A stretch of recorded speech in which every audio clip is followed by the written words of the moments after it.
तो हाथ जोड़ लीजिए। नमो अरिहंताणं,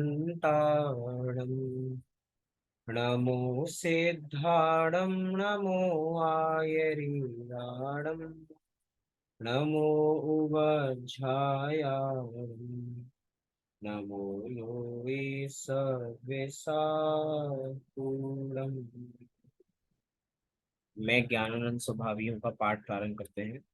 मैं ज्ञानानंद स्वभावी हूँ।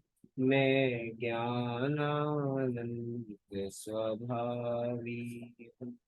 मैं हूँ अपने में स्वयं पूर्ण, पर की मुझ में कुछ गंध नहीं।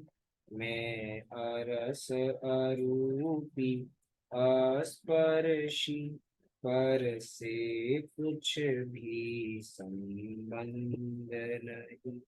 मैं रंग राग से भिन्न, भेद से भी मैं भिन्न निराला हूँ। मैं हूँ अखंड चैतन्य पिंड, निज रस में रमने वाला। मैं ही मेरा करता धरता, मुझ में पर का कुछ काम नहीं। मैं मुझ में रहने वाला हूँ, पर में मेरा विश्राम नहीं। मैं शुद्ध बुद्ध अविरुद्ध एक, पर परिणति से अप्रभावी हूँ। आत्मानुभूति से प्राप्त तत्व, मैं ज्ञानानंद स्वभावी हूँ। मैं ज्ञानानंद स्वभावी हूँ। मैं ज्ञानानंद स्वभावी हूँ। इस प्रकार हमने यहाँ पर मैं ज्ञानानंद स्वभावियों का पाठ पूर्ण किया। पिछले सोमवार मंगलवार में हमने एक नया पाठ प्रारंभ किया था, जिसका नाम था निमित्त उपादान। उसी विषय को आज हमें यहाँ से प्रारंभ बराबर करना है। आशा करता हूँ आप सभी को जो हमने एक हफ्ते पूर्व देखा था वो याद बराबर होगा। बहुत सारा विषय देखा था निमित्त और उपादान के संबंध में। प्रारंभ से ही प्रारंभ करता हूँ, रिवीजन 2 मिनट में जल्दी से एट अ ग्लांस। हमने कारण से बात शुरू की थी कि कोई भी कार्य होता है तो उसके पीछे कोई ना कोई कारण तो अवश्य होता है। और कारण कितने प्रकार के होते हैं, तो हमारे जनागम में कहा कि भैया कारण दो तरीके के होते हैं। कौन से दो तरीके के कारण होते हैं, तो ऊपर हेडिंग में ही लिखा है। दो तरह के कारण, एक निमित्त कारण और एक उपादान कारण। और ये दो कारण ऐसे हैं कि जब तक ये उपस्थित नहीं होंगे तब तक कार्य नहीं होगा। ऐसा नहीं है कि निमित्त को 50% होना पड़ेगा और उपादान को 50% होना पड़ेगा। अगर दोनों का नाम लिखा है तो कह रहे हैं भैया दोनों ही कारण 100% उपस्थित होने चाहिए तो ही कार्य होता है, और अन्यथा कार्य होता ही नहीं। मतलब निमित्त भी 100% चाहिए और उपादान भी हमें 100% मतलब 100% बराबर चाहिए, तो ही कोई कार्य बराबर होगा। चित्र आपको ऊपर दिखाई दे रहे होंगे घड़ा बनने का, कि भैया घड़ा बना। तो जो ये चित्र आपको दिखाई दे रहे हैं इसके अंदर एक हाथ नजर आ रहा है। ये हाथ किसका है? मेरा तो नहीं है, लेकिन किसका है ये हाथ? ये कुम्हार का हाथ। कुम्हार ने घड़ा बनाया। देखा जाए तो घड़ा स्वयं ही बन रहा है, क्योंकि उसमें घड़ा बन मतलब मिट्टी में घड़ा बनने की योग्यता है, तभी तो वो ऐसा बन पा रहा है। योग्यता ही नहीं होती तो बन ही नहीं पाता। लेकिन बनाने में निमित्त कौन है, तो बनाने में कुम्हार निमित्त बराबर बनता है। ऐसे ही हमने कई सारे उदाहरण बराबर देखे थे। बाई रोटी बनाती है तो रोटी कैसे बनी, बराबर बाई ने रोटी बनाई। अरे रोटी बनने में रोटी बनने की योग्यता थी तो वो कार्य हुआ, अन्यथा वो कार्य होता ही नहीं। कई बार ऐसा लगता है, लोगों को लगता है कि भैया निमित्त करता है, निमित्त ही ज्यादा पावरफुल है। हम कई बार जब एक व्यक्ति दूसरे व्यक्ति पे चलाना चाहता है कि ये बात मेरी माने, तब वो उपादान को भूल जाता है। कि उपादान से कुछ नहीं होता, निमित्त से ही होता है। किसी आदमी के 4 बच्चे थे, किसी पुरुष के 4 बच्चे थे, तो भैया एक को उसने इंजीनियर बना दिया, एक को डॉक्टर बना दिया, एक को सीए बना दिया, और एक को क्या कहता है, ये तो नालायक है, नालायक, ये तो नालायक निकला। मतलब 3 को तो तुमने बना दिया, और एक को तुमने क्या बनाया, एक को नालायक बनाया। अरे हमने नहीं बनाया, ये तो है ही नालायक, इसको खूब पढ़ाया लेकिन कुछ करता ही नहीं है ये तो बराबर। मतलब 3 को बनाने वाले तुम, और एक को बिगाड़ने वाला ये खुद स्वयं ही। मतलब कई बार हम निमित्त कर्ता को इतनी इंपॉर्टेंस बराबर दे देते हैं कि भैया उपादान शक्ति को ही भूल जाते हैं। अगर कोई डॉक्टर बना है तो उसमें उसकी अपनी उपादानगत योग्यता होगी तो बना है। अगर वो इंजीनियर बना है तो उपादानगत योग्यता से बना है। और अगर वो नहीं बन पाया, जो बिल्कुल खाली रह गया, तो कैसे खाली रह गया, क्योंकि उसकी भी अपनी उपादानगत योग्यता थी। निमित्त तो है, लेकिन निमित्त ही सर्व करता नहीं होता, ये बात हमें स्वीकार करनी बराबर चाहिए। बस इसी की स्वीकृति हम बराबर नहीं कर पाते। साथ ही साथ हमने एक नए सिद्धांत के साथ और बात की थी, 2 संबंधों की बात बराबर की थी हमारी हाँ, 2 संबंधों की बात की थी, आपको याद होगा, एक निमित्त से रिलेटेड था और एक उपादान से रिलेटेड था। निमित्त से रिलेटेड संबंध था नैमित्तिक, और उपादान से रिलेटेड संबंध था उपादेय। किसी को कुछ याद है इन शब्दों के बारे में? निमित्त, उपादान, नैमित्तिक, उपादेय, बता सकता है कुछ? कुछ इंसाइट्स देना चाहेंगे आप लोग?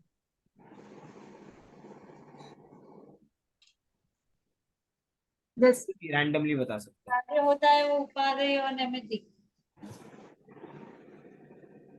कौन बता रहे हैं?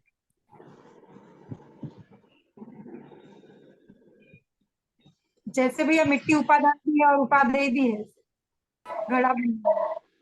अच्छा, और निमित्त? भैया जब निमित्त कार्य करने के लिए जिस चीज के ऊपर आरोप आ सके उसे निमित्त कहते हैं। निमित्त है। वो तो ठीक है।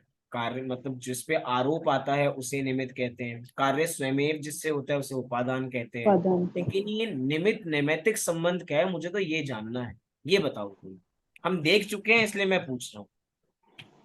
कार्य अपने आप से होता है तो उपादान की अपेक्षा से उसे उपादेय कहते हैं, और जो कार्य हो रहा है उसे यानी उपादेय कहते हैं, और निमित्त की अपेक्षा से उसे नैमित्तिक कहते हैं। नैमित्तिक। निमित्त की अपेक्षा से उसे नैमित्तिक कहते हैं। बहुत कहते हैं। मतलब कि हमने इसको ऐसे चीज देखी थी, रिपीट करता हूँ जिन लोगों को अगर नहीं आया हो समझ में या रह गया हो बराबर। कार्य एक ही है, घड़ा बनने का छड़ा बनने का कार्य एक ही है, लेकिन जब हम उसको उपादान की दृष्टि से देखते हैं तो तो वही कार्य उपादेय बन जाता है। और उसी कार्य को निमित्त की अपेक्षा से देखते हैं तो वही कार्य की क्रिया नैमित्तिक बन जाती है। क्या कहा? कार्य एक ही है, कार्य है घड़ा, लेकिन घड़ा को पास से देखो तो कैसे बना है? मिट्टी से बना है। मिट्टी से बना तो मिट्टी उपादान, लेकिन मिट्टी से घड़ा बना, इसकी जो क्रिया है ना, ये हो गई उपादेय। अब हमने कहा कि भैया फोटो खींची थी हमने जिस समय घड़ा बन रहा था, तो फोटो में कुम्हार आया था बनाते हुए, तो कुम्हार हो गया निमित्त। अब निमित्त ने, कुम्हार ने जैसे घड़ा बनाया, उस क्रिया को कहा जा रहा है निमित्त की अपेक्षा से नैमित्तिक, लेकिन कार्य एक ही है। कार्य क्या है?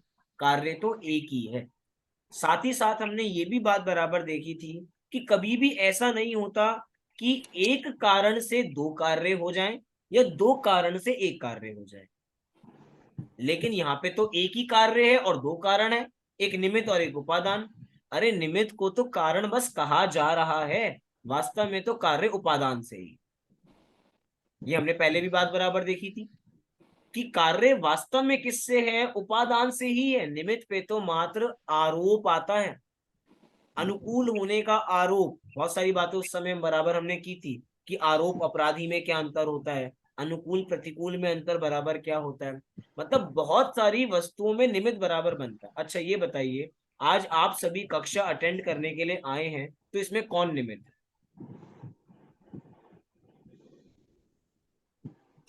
Phone, internet. कौन निमित्त है? फोन, फोन कह सकते अपने हैं, जून इंटरनेट की कह जो सकते लिंक हैं। दी। फोन। अच्छा इंटरनेट। और फोन में जूम की चार्जिंग। लिंक दी। परम पाठशाला। आप कक्षा ले सर, आप भी निमित्त है सर। ये भी निमित्त, चलो मानो। और सोचो, मैं कुछ और बताना चाहता हूँ, मैंने क्वेश्चन बहुत किसी लक्ष्य से पूछा है। भैया शास्त्र। क्या पूछा आपने? मेरा मतलब ध्यान डिस्ट्रैक्टेड से एक बार रिपीट करोगे? क्या? एक बार क्वेश्चन रिपीट करोगे भैया? मैं वो जो क्वेश्चन रिपीट दोबारा करूं? मतलब आज आप ये कक्षा बराबर पढ़ रहे हैं तो इसमें क्या निमित्त? मोबाइल निमित्त है भैया, मोबाइल है, नेटवर्क है। वो हो गया। अब नया कुछ बताओ। ज्ञान हमारा निमित्त है, ज्ञान समझने में हमको हेल्प कर रहा है जो। वो तो उपादान हो गया ना आपका। हाँ। निमित्त, निमित्त। कौन कौन सी वस्तुएं निमित्त बराबर है? अच्छा ये बताओ, क्या हमारे घर वाले निमित्त नहीं बन रहे हैं? अगर आज घर पे मेहमान आ जाते, घर पे कोई काम आ जाता बराबर, तो बोलो क्या कक्षा हम अटेंड कर पाते? नहीं। फिर तो रिकॉर्डिंग ही सुननी पड़ती, और वो भी सुनते नहीं सुनते कोई भरोसा बराबर नहीं है। भरोसा नहीं। लेकिन ये पक्की बात है कि भैया घर वाले बहुत बड़े निमित्त हैं। अगर आज आप ये कक्षा 1 घंटा बराबर सुन पा रहे हैं लगातार, तो भैया उनको जाकर थैंक यू बोलना कि भैया आप शांत रहे तो मैं पढ़ पाया, या मैं पढ़ पाई बराबर। अगर घर में लड़ाइयाँ हो रही होती तो बोलो कक्षा में पढ़ पाते? नहीं पढ़ पाते। मतलब कि निमित्त भी दो तरीके के होते हैं, मैं ये बताना चाहता हूँ। एक निमित्त वो होते हैं सद्भाव रूप निमित्त, और एक निमित्त होते हैं अभाव रूप निमित्त। सद्भाव और अभाव रूप निमित्त। सद्भाव रूप निमित्त जो कार्य के होने में उपस्थित थे, लेकिन जो कार्य के होने में उपस्थित तो नहीं थे, लेकिन उनसे भी कार्य हो रहा था। अगर आज शोर हो रहा होता तो आप कक्षा नहीं पढ़ पाते। अगर तेज बारिश आ रही होती तो नेटवर्क अच्छा नहीं होता तो भी कक्षा नहीं पढ़ पाते। मतलब बारिश का अभाव आज आपकी कक्षा लेने में निमित्त है। समझे कोई बात क्या कहना चाहता हूं मैं? अभाव रूप निमित्त मतलब जो वस्तु है नहीं लेकिन उसके बावजूद भी निमित्त बन रही है। बारिश तो नहीं हो रही, लेकिन बारिश निमित्त है आपके उसमें। क्यों? क्योंकि भैया बारिश होती तो नेटवर्क बिगड़ता, नेटवर्क बिगड़ता तो ज्वाइन नहीं कर पाते, ज्वाइन नहीं कर पाते तो सुन नहीं पाते। अभाव रूप निमित्त। सद्भाव रूप निमित्त, मोबाइल है, अच्छा नेटवर्क है, वो सारी चीजें सद्भाव रूप निमित्त है। मतलब निमित्त भी कई प्रकार के हैं। मतलब आज हम 1 घंटा निर्विघ्न रूप से स्वाध्याय कर पाते हैं तो इसमें भैया बहुत लोग निमित्त बनते हैं, तो जाके एक कार्य की सिद्धि बराबर होती है। इससे मैं ये बताना चाहता हूँ कि भैया ये मनुष्य भाव कितना दुर्लभ है। आज 1 घंटा हम जिनेंद्र भगवान की बातों को सुन पाते हैं तो उसके अंदर कितनी चीजें एक साथ मिली हुई है बराबर। शाहरुख खान का डायलॉग है एक बराबर, पूरी कायनात लग जाती है मिलाने के लिए, जिसे शिद्दत से चाहो। अब जैसे शिद्दत से अगर हम चाहेंगे तो भैया पूरी कायनात मिल जाती है। मिली या नहीं मिली वास्तव में? हमें क्या है कि इतना पुण्य मिल गया ना, हमें पुण्य में समा नहीं पा रहे हैं, हम उसको एक्सेप्ट ही नहीं कर पा रहे। हमें लग रहा है बड़ा सहज मिल गया। अरे भैया उन लोगों से पूछो जिनको नहीं मिलता सुनने को, जिन लोगों को ये बातें कानों मतलब कानों में पढ़ना दुर्लभ है। गुरुदेव श्री बार बार एक बात कहा करते थे कि अगर ये बातें जूते चप्पल में बैठकर भी सुनने को मिले तो सुनने को। सुनना। क्योंकि ये सारी बातें कैसी हैं, कान में पढ़ना दुर्लभ है। लोगों के कान में नहीं पड़ती ये बातें, हमें ये सारी बातें सुनने को मिल रही हैं। तो भैया बहुत उपादानगत योग्यता तो है ही। अगर उपादानगत योग्यता नहीं होती तो कार्य ही नहीं हो पाता, तो निमित्त पे आरोप भी नहीं आ पाता। उपादानगत योग्यता है ये सबसे बड़ा, लेकिन उसके बाद निमित्त कितने सारे जुटे आपको 1 घंटा की क्लास अटेंड करवाने हैं। अब वास्तव में विचार करना, कई लोगों ने क्लास में एनरोल कर रखा है लेकिन क्लास में नहीं आ पाते। अब विचार करो क्यों नहीं आ पाते? क्योंकि भैया ऐसा निमित्त ही नहीं है, ऐसा उपादानगत योग्यता ही नहीं है। उपादानगत योग्यता नहीं होगी तो भैया निमित्त क्या कर लेगा? लिंक तो रोज आता है, लिंक तो हर सोमवार मंगलवार को आता है, लेकिन उपादानगत योग्यता नहीं है कि उस लिंक को ओपन किया जाए बराबर। मतलब मैं आप लोगों को बताना चाहता हूं कि आप सभी पढ़ने आते हैं तो भैया कितना सारा पुण्य एक साथ लेकर आते हैं, साथ ही साथ उपादानगत योग्यता साथ में लेकर आते हैं, तो एक कार्य हो पाता है। अगर ये सारे नहीं मिलेंगे तो भैया कार्य हो ही नहीं सकता, असंभव है वास्तव में सारे कार्य के लिए। चलिए ये सारी बातें तो वो हैं जो हम पूर्व में करके आ चुके हैं। अब तो हमें इस विषय को थोड़ी गति प्रदान करनी है। पिछली कक्षा में हमने यहाँ तक का विषय पूर्ण किया था, आज हमें इससे आगे का विषय प्रारंभ करना है।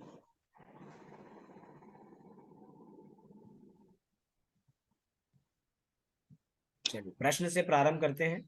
आप में से कोई प्रश्न पढ़िए। कोई एक प्रश्न पढ़ लीजिए, कोई एक उत्तर पढ़ लीजिए। मैं पढ़ू भैया। जी, प्रश्न पढ़िए आप। उपादान यदि द्रव्य या गुण है तो वह सदाकाल विद्यमान रहता है और आ नहीं रहा है। आगे वो आ नहीं रहा है इसमें, भाई पता नहीं। अतः विवक्षित। हाँ, अतः विवक्षित कार्य हमेशा होते रहना चाहिए। उत्तर। उत्तर में पढ़ू भैया। जी। उपादान दो तरह का होता है। त्रिकाली उपादान जो द्रव्य या गुण स्वयं कार्य रूप परिणमित हो। क्षणिक उपादान द्रव्य और गुणों में अनादि अनंत पर्यायों का प्रभाव क्रम चलता रहता है। उस अनादि अनंत प्रवाह क्रम में अनंत पूर्व क्षणवर्ती पर्याय क्षणिक उपादान कारण है और अनंत उत्तर क्षणवर्ती पर्याय कार्य है। बहुत सुंदर प्रश्न यहाँ पे बहुत सुंदर उपस्थित किया गया। मुझे नहीं पता कितने लोगों को समझ में आया या नहीं आया, दोबारा पढ़ते हैं। उपादान यदि द्रव्य या गुण है तो वो सदा काल विद्यमान रहता है, अतः विवक्षित कार्य हमेशा होते रहना चाहिए। मतलब जब उपादानगत योग्यता हर समय द्रव्य में रहती है, सही बात है। मिट्टी में हर समय घड़े बनने की योग्यता है या नहीं है? हर समय है। तो बोलो हर समय घड़ा क्यों नहीं बनता रहता? प्रश्न यहाँ पे ये किया, अगर मिट्टी में योग्यता है घड़ा बनने की तो हर समय घड़ा बनता रहना चाहिए। कुम्हार कभी रुकना ही नहीं चाहिए घड़ा बनाने के लिए, क्योंकि उपादानगत योग्यता है और कोई ना कोई निमित्त चाहिए।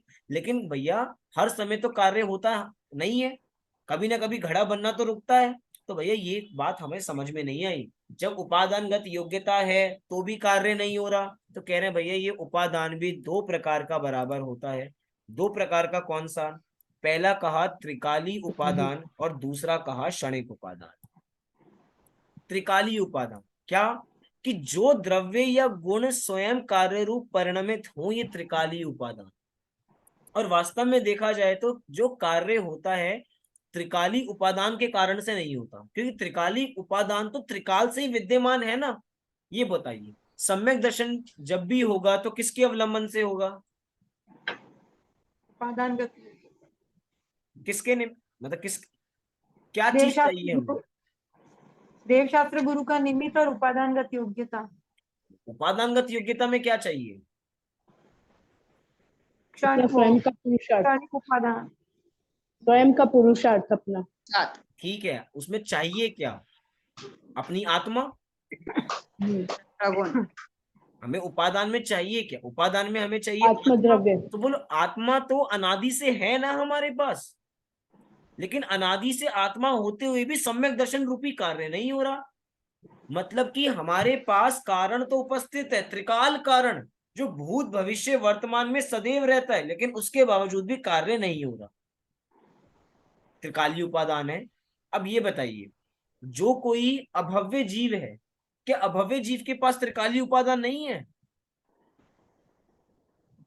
है भी।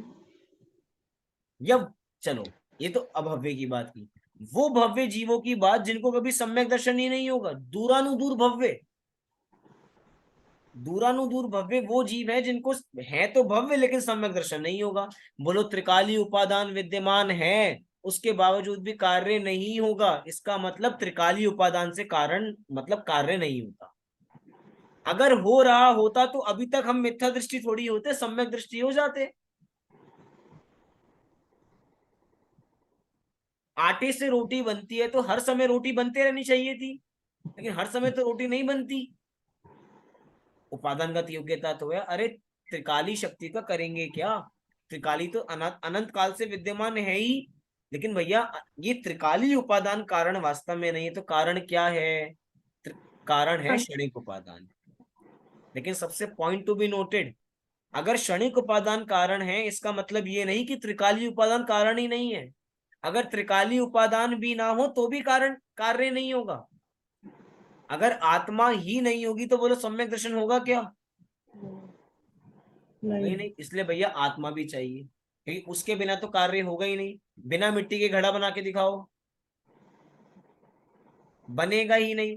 क्योंकि त्रिकाली उपादान है कि जब भी घड़ा बनेगा तो मिट्टी से ही बनेगा, और उसमें शक्ति भी है, लेकिन भैया वो शक्ति अभी व्यक्त नहीं है।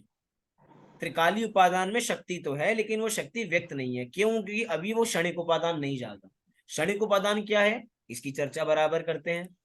देखो क्या लिखा क्षणिक उपादान के संदर्भ में। द्रव, एक सेकंड, द्रव्य और गुणों में अनादि अनंत पर्यायों का प्रवाह क्रम चलता रहता है। उस अनादि अनंत प्रवाह क्रम में अनंतर पूर्व क्षणवर्ती पर्याय क्षणिक उपादान कारण है और अनंतर उत्तर क्षणवर्ती पर्याय कार्य है। दो बातें कही यहाँ पे, कुछ नए शब्द बराबर है। पहले तो हम ये बात करते हैं, क्या लिखा, द्रव्य गुणों में अनादि अनंत पर्यायों का प्रवाह क्रम चलता रहता है। सही बात है ना। द्रव्य कब से है? द्रव्य अनादि से है। कब तक रहेगा? अनंत काल तक रहेगा। गुण क्या है? वास्तव में गुणों के समूह को ही द्रव्य कहते हैं। तो एक तरीके से द्रव्य की बात चल रही है। तो सारी की सारी पर्याय खचित हैं, खचित। प्रवचन सार जी में आचार्य कुंद देव ने इन शब्दों का प्रयोग बराबर किया, आचार्य अमृत चंद्र देव ने भी, कि सारी की सारी पर्याय केवल ज्ञान में खचित हैं, कि जो पर्याय जिसके बाद होनी होगी वही पर्याय उसके बाद होगी। ऐसा नहीं होगा कि कोई पर्याय बाद की उठ के पहले आ जाए, पहले की उठ के बाद में चले जाए। मैं पहले 10 साल का हो गया, उसके बाद 8 साल का हो रहा हूं, चलेगा? नहीं पहले मैं बुढ़ापा ले लेता हूं, उसके बाद बचपन करूंगा। नहीं भैया, क्रम से ही हो। ऑर्डर बिगड़ गया ना, तो ऑर्डर नहीं बिगड़ सकता बराबर। पहले अगर मुझे सब्जी बनानी है तो भैया सब्जी बनाने का प्रोसीजर है। अगर उल्टी तरीके से सब्जी बनाएंगे तो भैया बने, उसका कोई क्रम है ना ऑटोमेटिक। हमें हलवा बनाना है तो हलवा बनाने का कोई ना कोई क्रम तो होगा। सबसे पहले कढ़ाई में क्या डालें, फिर क्या डालें, फिर क्या डालें, तभी हलवा बनेगा, क्रम है। और ऐसे ही सभी द्रव्यों के क्रम पहले से निश्चित। पहले से कब से निश्चित है? अनादि काल से निश्चित। अनादिकाल से। कब तक के निश्चित हैं? अनंत काल तक के अनंत। निश्चित हैं। तो भैया मेरे पुरुषार्थ का क्या होगा जब अनंत काल मेरा निश्चित हो गया? तो अरे तुम्हारा पुरुषार्थ भी निश्चित है। सबसे बड़ी बात यही है। जब भी हम यही बात करते हैं भैया भविष्य भी निश्चित है, सब एकदम शंका हो जाती है, अरे भैया मेरे पुरुषार्थ का क्या होगा? मतलब तुमने तो मुझे बांध के रख दिया, मैं तो कुछ नया कुछ कर ही नहीं सकता। मेरे हाथ से मेरी शक्ति छीन ली, तुम्हारी छीन ली मेरे से। अरे नहीं भैया, जो पुरुषार्थ होना है वो भी निश्चित है। केवली ने निश्चित नहीं किया, पॉइंट टू बी नोटेड। सबसे बड़ी बात, केवली निश्चित करने वाले कोई नहीं है। केवली तो जो होता है उसको मात्र जानते हैं, उनके हाथ में निश्चित करना थोड़ी है वो। लेकिन जो होगा वो निश्चित है, ये पक्की बात है। और उसका प्रवाह का क्रम है, क्रम को तोड़ा नहीं जाएगा। तभी हम कहते हैं कि क्रम नियमित पर्याय, कि जो पर्याय होगी वो क्रम में ही होगी, जिसको हम दूसरे शब्दों में कहते हैं क्रमबद्ध पर्याय। सारी की सारी पर्याय बंधी हुई हैं अपने क्रम में, कोई भी क्रम को तोड़ के आने वाला नहीं है। बचपन में मतलब स्कूल जाते हैं तो स्कूल जाते भैया लाइन में चलते नहीं चलते हैं। मैम कहती है बेटा सभी लोग असेंडिंग ऑर्डर में लग जाओ, जिसकी हाइट छोटी है वो आगे, जिसकी हाइट बड़ी है वो पीछे। सबको एक दूसरे का हाथ पकड़ के आगे लाइन में चलना है। तो बोलो बच्चे क्रम तोड़ते हैं क्या? और अगर बाई चांस किसी बच्चे ने क्रम तोड़ दिया तो भैया वो रास्ते से भटक सकता है, कहीं से कहीं पहुंच जाएगा। इसीलिए कह रहे भैया प्रवाह क्रम निश्चित है। अब उसके आगे चलते हैं। उस अनादि अनंत प्रवाह क्रम में अनंतर पूर्व क्षणवर्ती पर्याय क्षणिक उपादान कारण है और अनंतर उत्तर क्षणवर्ती पर्याय कार्य है। यहाँ पे दो पर्यायों की बात बराबर चल रही है। एक अनंतर पूर्व क्षणवर्ती पर्याय का व्यय और उत्तर क्षणवर्ती पर्याय का उत्पाद। तत्वार्थ सूत्र का एक सूत्र है, उत्पाद उत्पाद व्यय द्रव्य युक्तम सत्। द्रव्य कैसा होता है? उत्पाद व्यय से युक्त होता है, कि उसमें हर समय उत्पाद व्यय चलता रहता है। और सबसे बड़ी बात है ये, उत्पाद व्यय कोई अलग अलग समय में नहीं होता। मतलब उत्पाद एक समय में है और व्यय एक समय में है, ऐसा होता है क्या? नहीं। जिस समय उत्पाद है उसी समय व्यय है। समझ में आया है कुछ बात कही? हाँ भैया, एक परात छोड़ेंगे तभी दूसरी परात धारण करेंगे। दही जमी जमेगा जब वो दूध की मतलब परात जो छोड़ेगा। पर्याय हमने त्यागी है उसी उसी समय दूसरी पर्याय का उत्पाद है। उत्पाद है। ऐसा नहीं है कि एक पर्याय हमने अभी त्यागी और उसके बाद अगले समय में दूसरी पर्याय का उत्पाद होगा, तीसरे समय में फिर उसका व्यय होगा, चौथे समय में उसका उत्पाद होगा, ऐसा नहीं है। ये सारी की सारी पर्यायें ऐसी खचित हैं बराबर कि जिसका जैसा उदय आना होगा उसका वैसा उदय निश्चित रूप से आएगा ही आएगा। इसका क्रम कभी भी बिगड़ता नहीं है। अगर ये बात हमें समझ में आ गई ना तो ऑटोमेटिक सारा कार्य हमारा सिद्ध बराबर हो जाएगा। देखो इसको थोड़ा समझने की कोशिश बराबर करते हैं।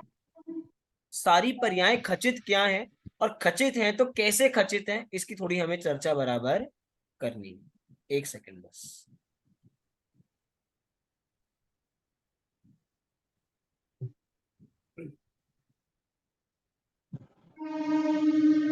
आपको बोर्ड दिखाई दे रहा है बराबर? हाँ दिख रहा है। जो लिख रहा हूं वो दिखाई दे रहा है? हाँ दिख रहा है। क्या लिखा? 1 2 1 3 2 3 4 5। थोड़ा थोड़ा दिखाई दे रहा हो, मैं दूसरी लाइट चलाता हूँ शायद। अब दिखाई दे रहा है? अब दिखाई दे रहा है। हाँ अब ज्यादा ठीक है? ठीक है। हाँ 1 2 3 4 5 6, समझे कि 6 पर्याय। हमें ऐसा नहीं है कि ये उत्पाद ये व्यय, ये उत्पाद ये व्यय, ये उत्पाद ये व्यय, ऐसा नहीं है। अगर ऐसा होगा तो भैया एक समय में बहुत डिफरेंस पड़ जाएगा कि एक समय में उत्पाद है अगले समय में व्यय। हमारा जैन दर्शन कहता है कि भैया जिस समय उत्पाद है उसी समय व्यय, इसी समय में उत्पाद है इसी समय में व्यय है। और उत्पाद व्यय होते हुए भी द्रव्य कैसा रहता है? द्रव्य हमेशा ध्रुव रहता है। ध्रुव। कैसा रहता है? द्रव्य हमेशा ध्रुव ध्रुव। रहता है, कभी बदलता ही नहीं है। अब उत्पाद वे एक ही समय में अलग अलग समय में नहीं है। मतलब क्या कहना चाहते हैं कि हम जिस कक्षा में जा रहे हैं, जैसे आज हम 5वीं कक्षा में हैं, 5वीं क्लास में हैं, तो 5वीं से 6वीं क्लास में ही जाएंगे, 6वीं से 7वीं क्लास में ही जाएंगे। पहले इसको समझते हैं। अनंतर पूर्व क्षणवर्ती पर्याय का व्यय और उत्तर क्षणवर्ती पर्याय का उत्पाद। पता नहीं कितना दिखाई दे रहा है कुछ? नहीं दिख रहा हाँ जी भैया। कि ना जी? तो मैं लिखूं इस पे? नहीं भैया दिख नहीं रहा है अभी। नहीं दिख रहा? नहीं दिख रहा है। अब कुछ तो दिखाई दिया, उत्पाद व। हाँ दिखाई दिया। यहाँ पे देखा व्यय उत्पाद। वह ऊपर और नीचे उत्पाद। ठीक है, मैं बोलता भी जा रहा हूँ तो ध्यान रखोगे तो होगा बराबर। ये व्यय है, ये उत्पाद है। ये उत्पाद व्यय एक ही समय में है। अब उत्पाद व्यय एक ही समय में कैसे, हमें ये चीज बराबर आज समझनी है। इसी को कहा जाता है जनागम में अनंतर पूर्व क्षणवर्ती पर्याय का व्यय और उत्तर क्षणवर्ती पर्याय का उत्पाद। मतलब जिस पर्याय में त्याग कर रहे हैं उसी पर्याय में उत्पाद भी बराबर हो रहा है। उत्पाद वे होते भी वस्तु कैसी रहती है? वस्तु नित्य बराबर बनी रहती है। हम एक से दूसरी नंबर की पर्याय में गए, दूसरी से तीसरे में, तीसरे से चौथे में गए, चौथे से पांचवे में गए, ऐसा क्रम बराबर चल रहा है। तीसरे से चौथे में जाएंगे तो तीसरे को छोड़ा तभी चौथे का उत्पाद हो, चौथे को छोड़ा तो उसी समय पांचवे का उत्पाद होगा। उसी समय, देखना मैं क्या शब्दों का प्रयोग कर रहा हूं। व्यय और उत्पाद बिना छोड़े आगे नहीं बढ़ सकते। 5वीं कक्षा हमने 5वीं क्लास में है, जब तक 5वीं क्लास को छोड़ेंगे नहीं तब तक 6वीं क्लास में नहीं जा सकते हैं। और छोड़ना और आगे बढ़ना एक ही समय में है। बड़ी बात यहाँ पे ये है, उत्पाद व्यय अलग अलग समय में नहीं है। ये बात किसको समझ में आ पा रही है? उत्पाद व्यय अलग अलग समय में नहीं है। एक सीढ़ी से दूसरी सीढ़ी पे हम चढ़े तो उस सीढ़ी पे चढ़ने में समय भेद नहीं है। उदाहरण सारे एक देश होते हैं, उसमें तो समय भेद होगा, लेकिन समझने की दृष्टि से समझना कि जिस समय उत्पाद है उसी समय व्यय है, और उससे अगले समय फिर उत्पाद है फिर व्यय है, फिर उत्पाद है फिर व्यय है। क्यों? क्योंकि प्रत्येक पर्याय का स्वरूप उत्पाद व्यय वाला है। अगर हम, हमारे आचार्यों ने लक्षण बनाया कि उत्पाद व्यय द्रव्य युक्तम सत, कि सत कैसा है, द्रव्य कैसा है, उत्पाद वैसे युक्त। जो पर्याय होती है उस एक पर्याय की बात चल रही है। एक ही पर्याय में उत्पाद भी है, एक ही पर्याय में व्यय भी है। उत्पाद किसका है? नई चीज का। व्यय किसका है? पुरानी चीज का। बिना छोड़े आगे बढ़ सकते हैं क्या? नहीं। बिना छोड़े आगे नहीं बढ़ सकते। यहां कह रहे हैं कि भैया असली कारण क्या है? असली कारण है चौथी क्लास में आने का कारण है तीसरी क्लास। तीसरी। तो तीसरी क्लास कारण नहीं है वास्तव में। देखना, तीसरी क्लास का वह कारण है। तीसरी क्लास से चौथी क्लास में कोई नहीं जाता, तीसरी क्लास को छोड़ के चौथी क्लास में जाते हैं। शब्दों में अंतर है, थोड़ा समझ में आया? भाषा में यही कहा जाएगा कि तीसरी से चौथी में आ गया हमारा लड़का, लेकिन तीसरी से चौथी में लड़का नहीं आता, तीसरी को छोड़ के चौथी में आता है। तो यही है कि अनंतर पूर्व क्षणवर्ती पर्याय का व्यय, इसका व्यय और इसका उत्पाद, इसका व्यय और इसका उत्पाद। बिना व्यय के उत्पाद होता ही नहीं है। और सबसे बड़ी बात है, कोई पर्याय कहे कि भैया नहीं मैं तो जाऊंगी ही नहीं, मैं तो टिकी रहूंगी, तो भैया ऐसा नहीं होता। ये कोई पंचवर्षीय योजना बराबर नहीं है कि भैया हम तो 5वीं क्लास भी 5 बार में पास करेंगे, लटक लटक के पास करेंगे। सब एक बार में पास कर लेते हैं ना, तो एक बार में ही सबको पास करना है। तो कोई भी पर्याय होगी कहे कि भैया मैं तो अटकी रहूंगी, मैं तो जाऊंगी नहीं छोड़कर बराबर, ऐसा हो नहीं सकता। हम सब अपनी आयु को रोक सकते हैं क्या? नहीं। पुराने गाने बड़े अच्छे लगते हैं, मैं 16 वर्ष का, मैं 18 वर्ष की, ऐसे ऐसे गाने चलते थे पहले। अब बोलो कि हम अपनी आयु रोक सकते हैं क्या? नहीं। सबको अपनी आयु छुपाना तो बड़ी पसंद है। भैया मेरी आयु बस रुक जाए किसी तरह, मेरी आयु बढ़े नहीं आगे, बस 4 साल कम बता दो, 5 साल कम बता दो। हम लेकिन भैया बताते आधार कार्ड पे असली लिखी है। और हर साल आयु बढ़ रही है। हर साल क्या, हर दिन आयु बढ़ रही हर है। दिन। हर दिन क्या, हर मिनट आयु बढ़ रही है। अरे हर मिनट क्या, हर सेकंड आयु बढ़ रही है। हर सेकंड क्या, हर समय आयु बढ़ रही है। बोलो रोक सकते हैं?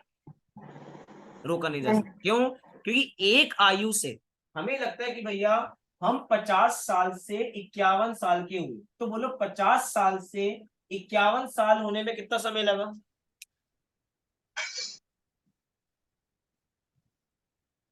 50 साल से 51 साल होने में कितना समय लगा?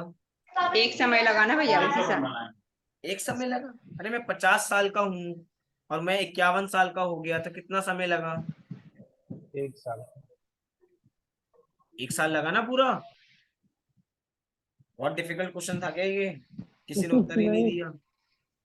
50 से 51 जाने में 1 साल लगेगा ना पूरा। लेकिन जो 1 साल लगा है भैया, हमें लगता है भैया मैं 50 से 51 का आज हुआ हूं। अरे हर दिन हर समय में 51 की ओर आगे बढ़ रहा हूं। कि अनंतर पूर्व क्षणवर्ती पर्याय का व्यय उत्तर क्षणवर्ती पर्याय का उत्पाद हर समय हो रहा है। हर समय चल रहा है बराबर, पर हमारे रोकने से रुकता नहीं है। अब यहाँ पे ये बात कहना चाहते हैं, दोबारा इसी कॉन्सेप्ट को दोबारा बराबर समझते हैं। यहाँ पे कारण ढूंढ रहे हैं, कारण, असली कारण बराबर कौन? 1 2 3 4 5। ठीक है, समझिए कि ये पहली क्लास है, दूसरी क्लास, तीसरी क्लास, चौथी क्लास, 5वीं क्लास। ठीक है, कोई बच्चा 5वीं क्लास में आया है, तो बोलो कारण क्या है?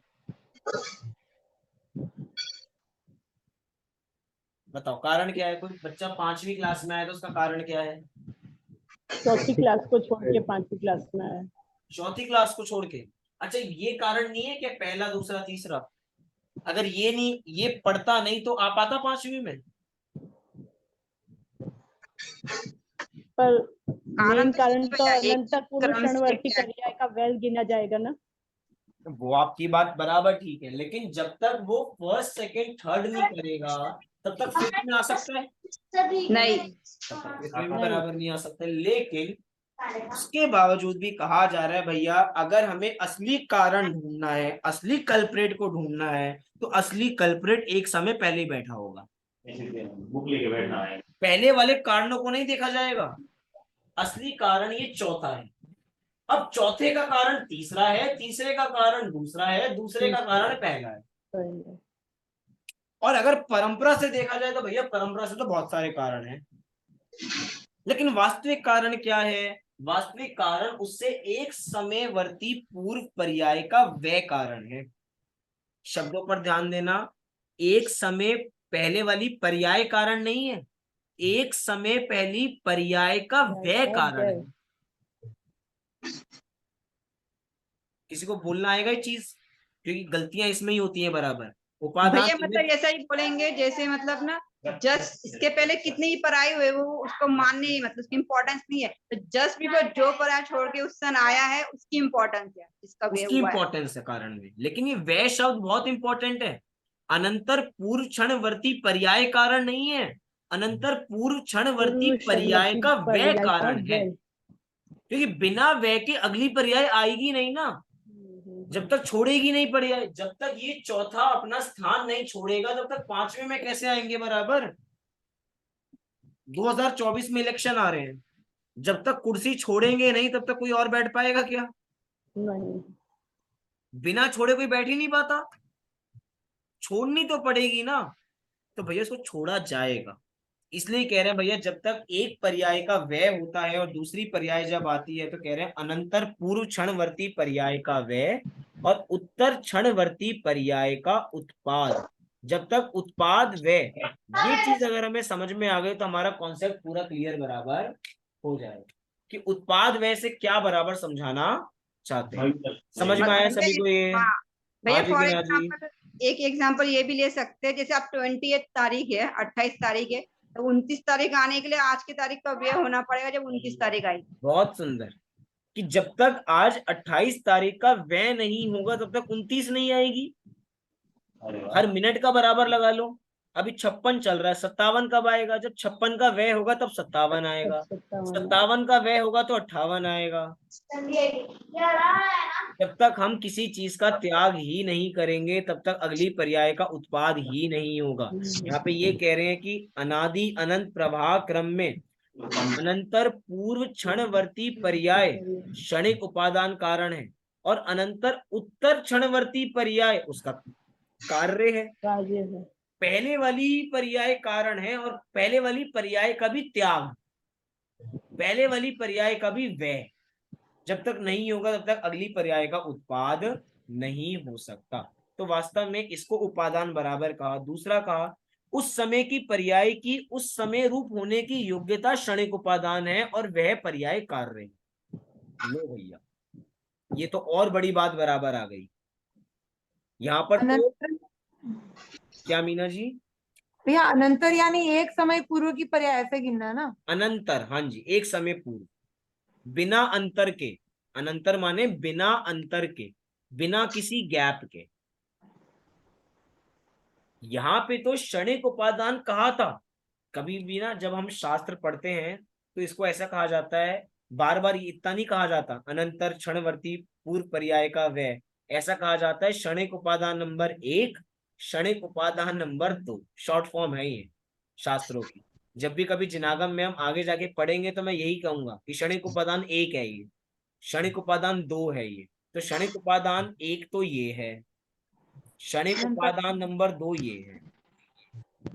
क्या है क्षणिक उपादान नंबर 2? तो कहना चाहते हैं उस समय की पर्याय की उस रूप होने की योग्यता ही क्षणिक उपादान कारण है।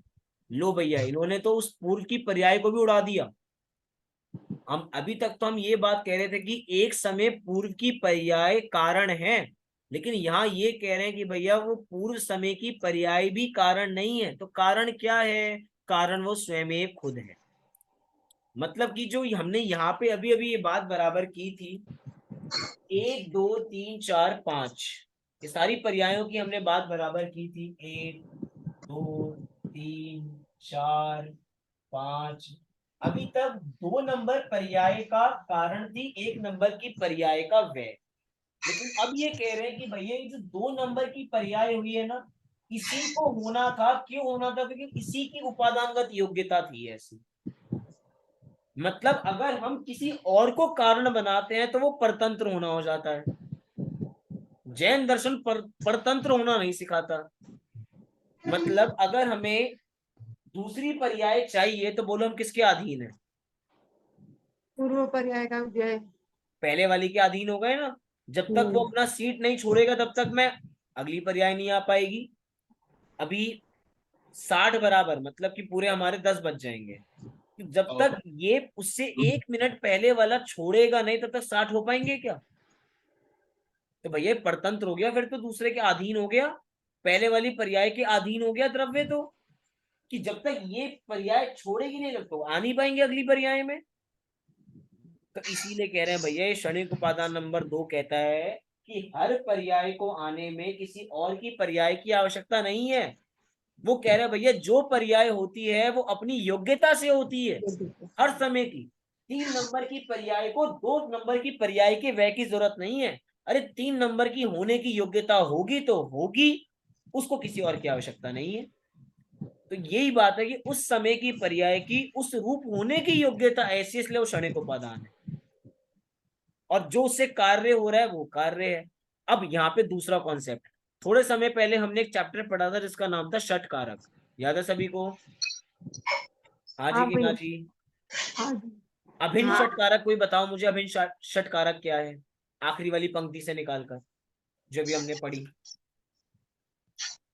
कर्ता ने कर्म के कर्ता मन ने में सोच के कर्म को बताओ। करण से कर्म को संप्रदान के कर्म लिए से संप्रदान के लिए अपादान को इस अलग अधिकरण कॉन्सेप्ट से पे, इस कॉन्सेप्ट पे कौन से लगेगा षट कारक में? भिन्न षट कारक लगेंगे, अभिन्न षट कारक लगेंगे? क्या भी भिन्न षट कारक लगेंगे या अभिन्न षट कारक लगेंगे? कई लोग ऐसा तो नहीं सोच रहे क्या शब्द बोल दिए मैंने, भिन्न षट कारक अभिन्न षट कारक। अरे थोड़े समय पहले ही पढ़कर आए हैं, आगे पाठ पीछे सपाट मत कीजिए। मुझे जल्दी से आंसर आना चाहिए था। भैया अभिन्न षटकारक लगेंगे। कौन से षट कारक? अभिन्न। अभिन्न षट कारक, बहुत सुंदर। क्यों लगेंगे अभिन्न षट कारक सोनल जी? मैं क्योंकि एक इस यहाँ पे ये जो सेकंड क्षणिक उपादान कारण है उसमें एक ही पर्याय में कारण और कार्य दोनों कहा गया है, इसलिए। बहुत सुंदर। षट कारक भी यही कहता है कि भैया हमें किसी अभिन्न षट कारक, हमें किसी पर की आवश्यकता नहीं है। मैं ही कार्य हूं, मैं ही कारण हूं। कर्ता ने कर्म को करण से, ये सारी चीजें अपने में लगती हैं। आत्मा ने आत्मा को आत्मा से आत्मा के लिए आत्मा में स्थापित किया।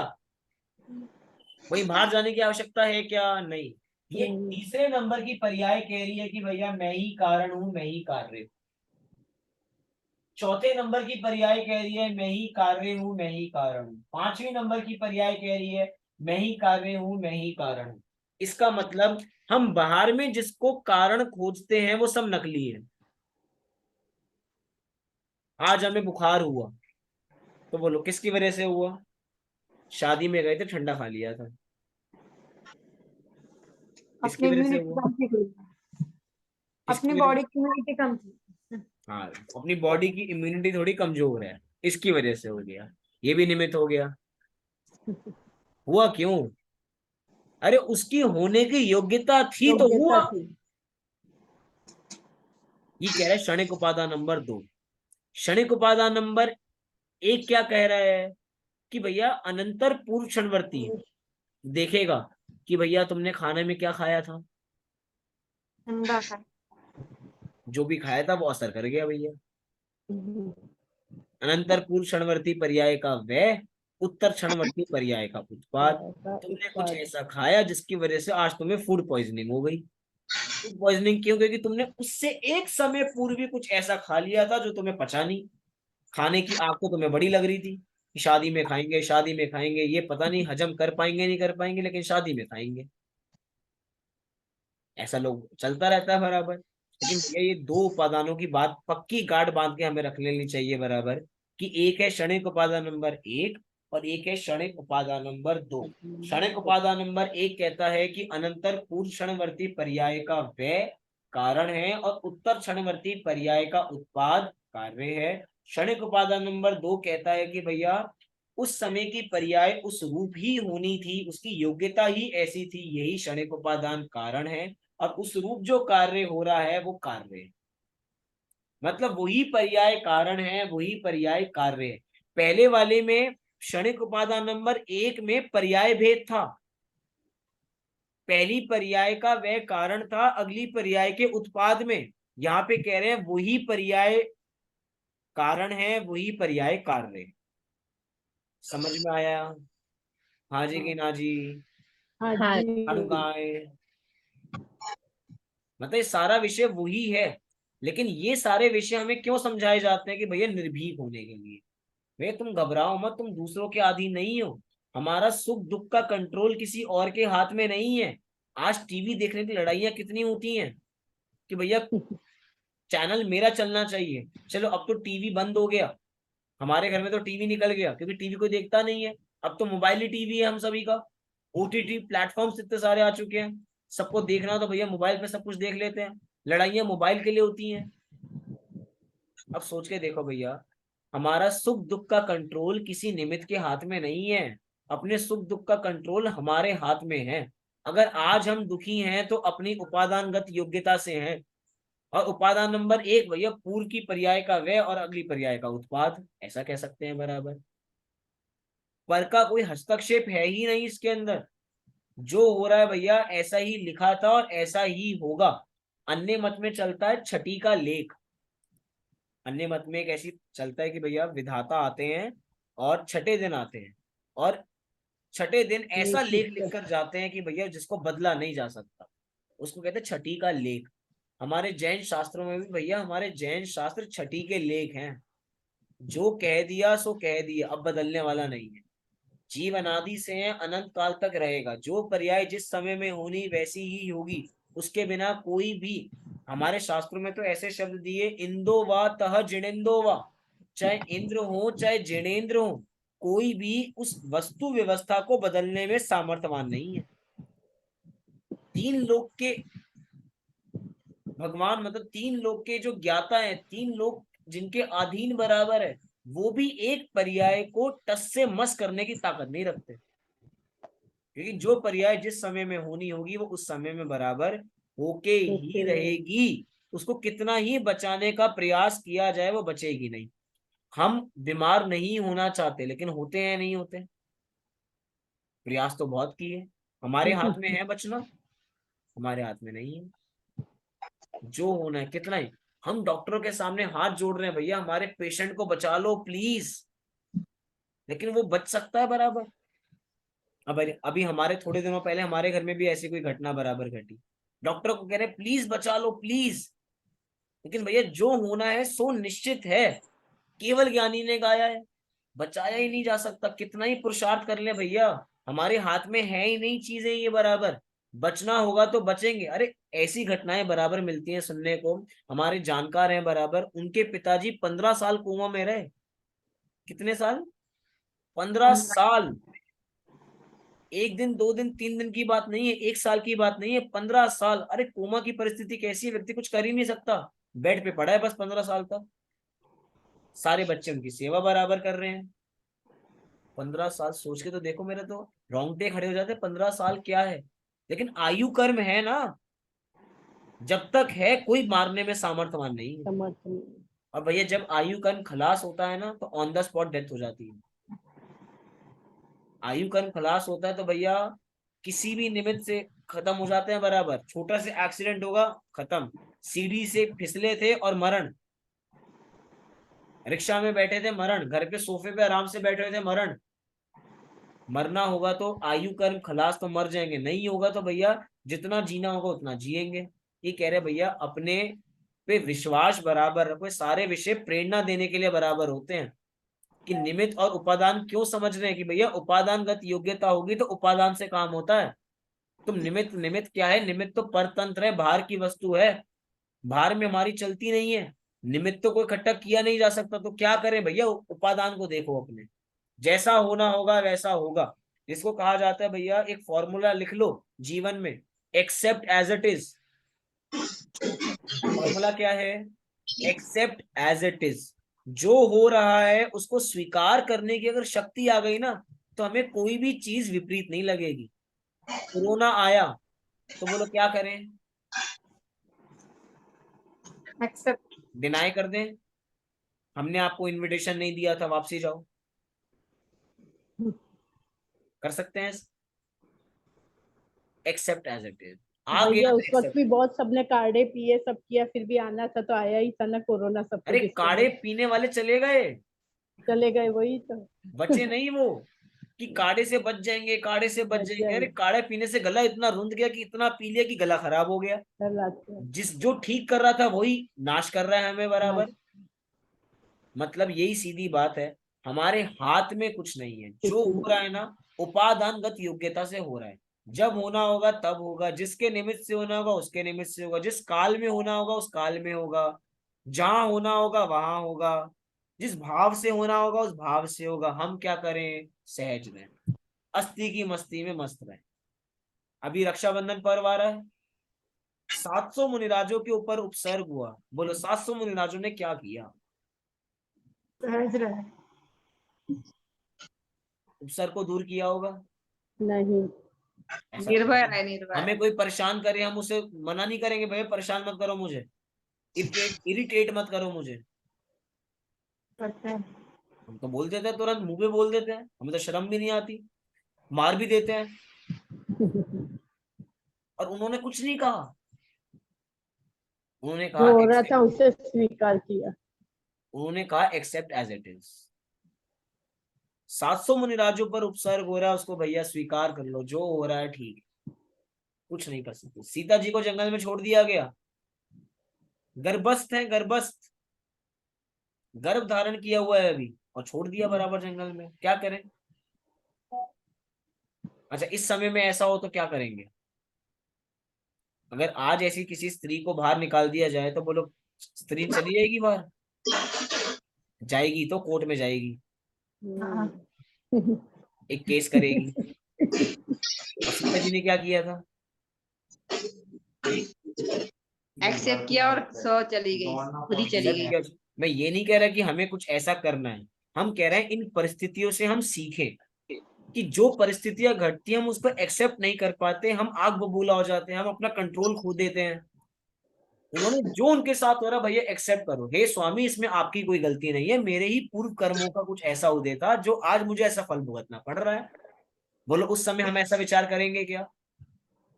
राम जी को 14 साल का वनवास दिया गया, हमें पता 14 नहीं दिन के लिए क्या बाहर साल निकाल के दिया बाद जाए, निकलेंगे? 14 घंटों के लिए बाहर निकाल दिया जाए घर के, तो नहीं निकलेंगे बराबर। उन्होंने एक्सेप्ट एज इट इज, अरे कह दिया तो कह दिया भैया, पिताजी की आज्ञा है, जैसा है वैसा है बराबर, बदला नहीं जा सकता। ये एक्सेप्ट करने का वास्तव में एक्सेप्ट करने वाला बड़ा होता है, जो एक्सेप्ट नहीं करता, बदलने की चेष्टा करता है, वो छोटा होता है। जो हो रहा है भैया उसको एक्सेप्ट कर लो, ये निमित्त उपादान का सिद्धांत यही बराबर समझाता है। चलिए आगे बढ़ते हैं, क्या कहा आगे? पढ़िए, कोई एक एक बिंदु पढ़िए। क्षण- क्षणिक उपादान कारण को समर्थ उपादान कारण भी कहते हैं। बहुत सुंदर। क्षणिक उपादान कारण को समर्थ उपादान कारण भी कहते हैं, क्योंकि कार्य इसी से होता है। यहाँ पे ये बताना चाहता है कि भैया त्रिकाली उपादान को समर्थ उपादान कारण नहीं कहा, क्योंकि त्रिकाली तो त्रिकाल से मौजूद है ही ना, आत्मा त्रिकाल से मौजूद है, उसके बावजूद भी सम्यक दर्शन नहीं हो रहा, इसीलिए भैया वो समर्थ कारण नहीं है।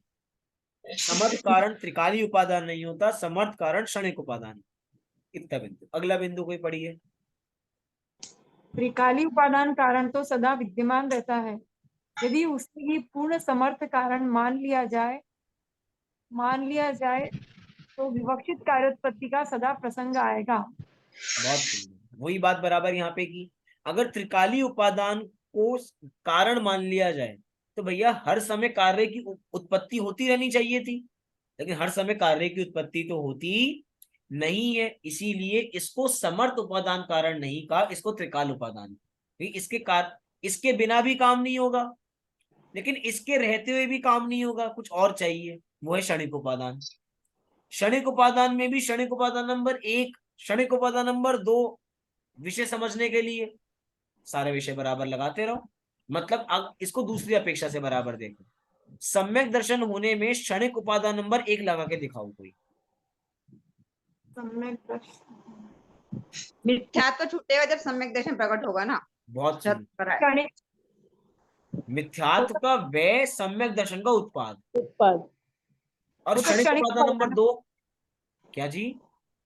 वो तो क्षणिक उपादान हो गया ना, मिथ्यात्व का व्यय और सम्यक दर्शन का उत्पाद। हाँ तो क्षणिक उपादान नंबर 1 ही पूछा था ना। अच्छा, अनंतर पूर्व क्षणवर्ती पर्याय का व्यय और उत्तर व्यय क्षणवर्ती और पर्याय का उत्पाद। अब क्षणिक उपादान नंबर 2 लगाओ सम्यक दर्शन होने में। आत्मानुभव। आत्मानुभव, बहुत सुंदर। कि उस पर्याय में आत्मानुभव होना था और वही सम्यक दर्शन का कारण है। वही कार्य है, वही कारण है। आत्मा ही कार्य है, आत्मा ही कारण है भैया, हमें और किसी की आवश्यकता नहीं है।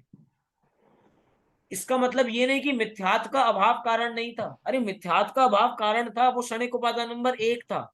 लेकिन भैया क्षणिक उपादान नंबर 2 जोर किस पे देता है? वो जोर इस पे देता है कि भैया आत्मानुभव मतलब सम्यक दर्शन होगा तो आत्मानुभव से होगा। जितने भी आज तक सम्यक दृष्टि जीव हुए हैं वो मिथ्यात्व को अभाव करने के लिए सम्यक दृष्टि नहीं हुए, वो आत्मानुभव करने के लिए सम्यक दृष्टि हुई। और आत्मानुभव जो भी करता है उसका मिथ्यात्व ऑटोमेटिक नाश को प्राप्त हो जाता है। कॉन्सेप्ट समझ में आया कुछ? मिथ्यात्व को दूर करने से मिथ्यात्व दूर नहीं होगा। आत्मानुभव करो, ऑटोमेटिक मिथ्यात्व दूर हो जाएगा। क्षणिक उपादान नंबर 2 ये बताता है कि वो पर्याय खुद ही भैया उसमें उपादानगत योग्यता है सम्यक दर्शन प्राप्त करने की। मजे वास्तव में पूरा इतना मजेदार विषय है कि कम से कम 7-8 दिन का विषय है, पूरे शिविर में चलाने का विषय है। जब हमें विषय पढ़ाया जाता है तो भैया पूरे शिविर में 8 दिन निमित्त उपादान पढ़ाया जाता है। अभी हमारे पास तो लिमिटेड टाइम है, लिमिटेड टाइम में अनलिमिटेड चीजें नहीं देखी जा सकती। अगला बिंदु कोई पढ़िए सोनल जी। अतः अनंतर पूर्व क्षणवर्ती पर्याय एवं उस पर्याय के उत्पन्न होने की स्वयं की योग्यता ही समर्थ उपादान कारण है, जिनके बिना कार्य की उत्पत्ति नहीं होती और जिनके होने पर नियम से कार्य की उत्पत्ति होती है। बहुत सुंदर। अतः अनंतर पूर्व क्षणवर्ती पर्याय एवं उस पर्याय के उत्पन्न होने की स्वयं की योग्यता ही समर्थ उपादान कारण है।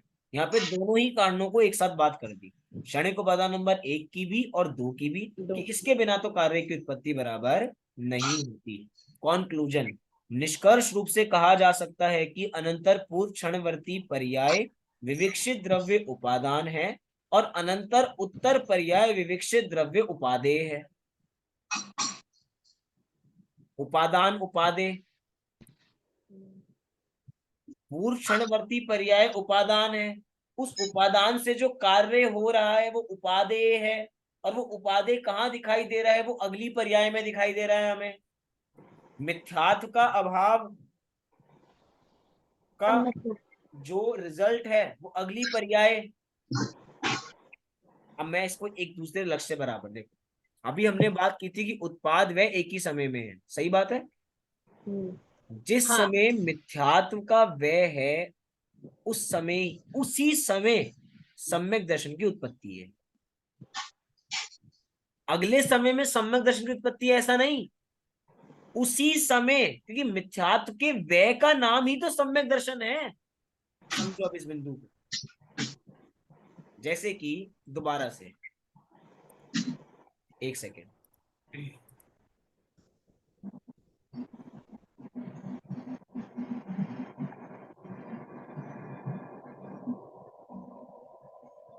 तीन पर्याय हैं हमारे सामने, ठीक है? आपको दिखाई दे रहा है बोर्ड? तीन पर्याय, 1 2 3। इसमें तो था मिथ्यात्व, पहले नंबर की पर्याय में था मिथ्यात्व। दूसरी पर्याय में है मिथ्यात्व का व्यय। तो तीसरी पर्याय में उत्पाद होगा क्या सम्यक दर्शन का? एक ही समय में। नहीं भैया, पहले दूसरे समय नंबर में के पर्याय मिथ्यात्व में है, मिथ्यात्व का व्यय दूसरे होगा। समय में मिथ्यात्व का व्यय हो गया, तीसरे समय में सम्यक दर्शन की उत्पत्ति हो गई, ऐसा है क्या? नहीं। नहीं। क्यों? क्योंकि एक ही व्यय समय। का मिथ्यात्व का व्यय ही तो सम्यक दर्शन का उत्पाद है। फिल इन द ब्लैंक्स भरो। मिथ्यात्व का अभाव इज इक्वल्स टू सम्यक दर्शन। सम्यक सम्यक दर्शन दर्शन की शुरुआत ऐसा भी कह सकते हैं ना भैया। वो एक ही बात है तो सम्यक दर्शन ना वो। तो जहां वह है वही उत्पाद है, अगले समय में नहीं, इस समय उसी समय। मिथ्यात्व का जिस समय हमने जो क्लास छोड़ी है उससे अगली क्लास उसका उत्पाद नहीं है, उसी समय उसका शुरुआत हो गई बराबर। यहाँ पे ये बात बराबर हमें समझाना चाहते हैं। चलिए, बचा तो अभी भी है हमारा पाठ। फिर अनुकूल बाह्य पदार्थ निमित्त है और विवेक्षित कार्य नैमित्तिक है। ये तो हम चीजें बराबर समझ कर आई ही हैं। अब कितना टॉपिक बचा है हमारा? उदासीन निमित्त, निमित्त को निषेध नहीं करना, बचा है अभी। एक दिन का और विषय है बराबर। चलिए ठीक। अभी सबको विषय समझ में आया? हाँ जी कि ना जी? हाँ जी। कोई हाँ प्रश्न जी। किसी को? नहीं। प्रश्न? हाय मच। अगर कोई भैया प्रश्न हो तो आप व्हाट्सएप बराबर कर सकते हैं, नहीं तो अभी हम कक्षा को अपनी पूर्ण करते हैं। कल इसी समय दोबारा मिलेंगे और इस पाठ को पूर्ण करेंगे। भैया हमारे को तो इसी क्लास में ज्वाइंट होना है ना अभी तो। अभी तक तो ये था कि बस आज आज तक की थी, लेकिन मैं उनको कह दूंगा कि आप कल की क्लास भी हमारे साथ ही कर लें, तो आपका एक चैप्टर पूरा हो जाएगा तो पूरा। हाँ वो षटकारक का और ये सब तो अभी बाकी है हमारे ना भैया। आपकी शायद क्लास में बाकी है, हाँ हमारा हाँ षटकारक हो बाकी। चुका। हाँ हाँ। और कोई प्रश्न किसी का? मैं वैसे लॉज पूछ रहा हूँ, आप इसको लिखते हैं या बस सुनते ही हैं? कुछ कुछ लिखते हैं भी ऐसे। हाँ, लिखते हैं ना, लिखोगे नहीं तो हाँ भूल जाओगे। नहीं। भैया एक जी छोटा सा कंफ्यूजन था कि अपन जैसे पर्याय की बात करते हैं, नॉर्मल क्वेश्चन इसी चैप्टर से रिलेटेड, तो अपनी जितनी पर्याय हमको धारण करना है आगे आने वाले समय में। हम्म, आपकी आवाज बीच में ब्रेक हुई है। मैं ये बोल रही थी कि अपनी जितनी पर्याय अपन को धारण करना है आगे आने वाले समय में, जी तो वो सारी निश्चित है। जैसे अपन बोलते हैं ना कि जैसे जैनकुल मिला, तो पूर्व जन्म में हमने ऐसे कर्म किए होंगे कि जैनकुल मिला और ऐसा रूप मिला, जिनवाणी मिली। तो एक पर्याय का दूसरे पर्याय में अगर प्रभाव, मतलब जैसे अगर हमारी पर्याय निश्चित है, तो सिर्फ जो हमने इस मतलब पूर्व पर्याय में जो कर्म किए हैं उसका ही अगले पर्याय में प्रभाव पड़ेगा। पर्याय तो नहीं बदलती, जो निश्चित है वही चलती आएगी। लेकिन उसके बावजूद भी भविष्य तो निश्चित है ना। मतलब अभी हमने आगे तक के कर्म, हमने एग्जाम्पल के लिए हम बात कर रहे हैं, अभी मेरी किसी की आयु 50 साल की है, एग्जाम्पल है। उसने भविष्य में आने वाली 70 तक की आयु के कर्म बांध रखे हैं। हो सकता है उससे आगे के नहीं बांध रखे हैं, लेकिन केवली के ज्ञान में ये झलक रहा है कि भैया उसके कैसे आगे कर्म होने वाले हैं। अच्छा। क्योंकि केवली कौन होते हैं? जो भूत भविष्य वर्तमान के सब कुछ जानते हैं, भविष्य भी पूरा जानते हैं। तो भविष्य में जानते क्या है भैया? सारे द्रव्य की, सभी गुणों की, सभी पर्यायों को जानते हैं। मतलब सभी की सभी पर्याय निश्चित है, बस अंतर ये है कि हमें पता नहीं आगे हमारे साथ क्या होने वाला है। तो अभी जो हमारे जो भी जैसे हमारा या भाव है, जो हमारे कर्म है, उसका कोई ना कोई प्रभाव अगली पर्याय में आता ही है। अभी हमने पढ़ा ना, अनंतर पूर्व क्षणवर्ती पर्याय का वह हाँ। कारण है और अगली पर्याय का उत्पाद। किसी ने हमें गाली दी, ये अनंतर पूर्व क्षणवर्ती पर्याय का वह हुआ, तो हमने उसे तमाचा मारा। ओके। अगली पर्याय कोई कारण बना तो उत्पाद हुआ। अच्छा। हमारे भाव आगामी पर्याय पे प्रभाव डाल ही रहे हैं। ये बताइए, आज के 1 घंटे की कक्षा के परिणाम कुछ फल देंगे या नहीं देंगे? देंगे। कब देंगे? अगली पर्याय। आगे आने वाली पर्यायों में देंगे। हो सकता है अभी तुरंत भी मिल जाए, हो सकता अभी है समय तुरंत बाद भी मिले, है। हो सकता है ब्रेक ब्रेक करके मिले, हम्म। ऐसा भी हो सकता है। तो आगे निश्चित हो गया ऐसा, ओके। इतना निश्चित तो हमें भी पता है, हाँ। लेकिन केवली को सब कुछ पता है। भैया भविष्य की पर्याय हमारी निश्चित है तो हमारा पुरुषार्थ भी फिर उसी तरह का होता है ना। वैसे मतलब कहते हैं ना, जैसी गति वैसी मति, या इसको हाँ। दूसरा भी कह लें, जैसी मति वैसी गति। ऑटोमेटिक वैसे ही परिणाम चलने लग जाते हैं, ना चाहते हुए भी। जैसे अपन अगर रावण का एग्जाम्पल लें तो अब ऐसे कहने को आता है कि बहुत बड़े विद्वान थे, पर उनको जाना अगली पर्याय में उनको नरक में था, तो फिर वो वैसी सिचुएशंस या वैसी चीजें उनके साथ क्रिएट हुई। वैसी घटित। और सबसे बड़ी बात, अब तीर्थंकर बनेंगे आगे जाकर।